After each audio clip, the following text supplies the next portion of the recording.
Top live cricket മലയാളത്തിന്റെ പുതിയൊരു വീഡിയോയിലേക്ക് സ്വാഗതം. പഞ്ചാബ് കിങ്സിനെതിരായ മത്സരത്തിൽ ലക്നൗ സൂപ്പർ ജയൻസിന്റെ നായകൻ നിക്കോളാസ് പുരാൻ ആയിരുന്നു.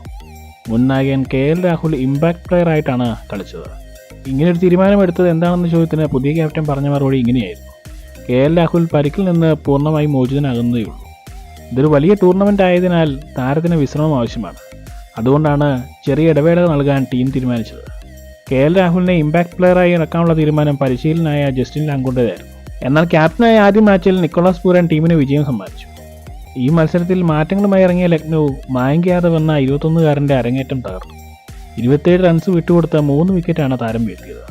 തൻ്റെ മികച്ച ബോളിംഗിൽ 155 എറിഞ്ഞ താരം വേഗതയേറിയ ബോളിംഗിൽ പഞ്ചാബ് ബാറ്റ്സ്മാൻമാരെ വിറപ്പിക്കുന്ന ബോളിംഗാണ് കാഴ്ചവെച്ചത്. ഭാവിയിൽ ഇന്ത്യൻ ടീമിന് മുതൽക്കൂട്ടാവുന്ന താരമാണ് മായങ്ക് യാദവ്. തുടർച്ചയായി വേഗത്തിലെറിയുന്ന താരം ഉമ്രാൻ മാലിക്കിന് ശേഷം മറ്റൊരു വേഗതയേറിയ ബോളറാണെന്ന് തെളിയിച്ചിരിക്കുകയാണ്. പഞ്ചാബ് അനായാസം ജയിക്കുമെന്ന് തോന്നിച്ച സമയത്ത് ലക്നൌവിനെ വിജയത്തിലേക്ക് മടക്കി കൊണ്ടുവന്നതിൽ മായങ്ക് യാദവിൻ്റെ ബോളിങ്ങിന് വലിയ പങ്കുണ്ട്. 200 എന്ന ലക്ഷ്യം പിന്തുടർന്ന പഞ്ചാബ് 178 എന്ന നിലയിലേക്ക് ഒതുങ്ങിപ്പോവുകയായിരുന്നു. ഇത്തരം ക്രിക്കറ്റ് വാർത്തകൾക്കായി ഈ ചാനൽ സബ്സ്ക്രൈബ് ചെയ്യുക.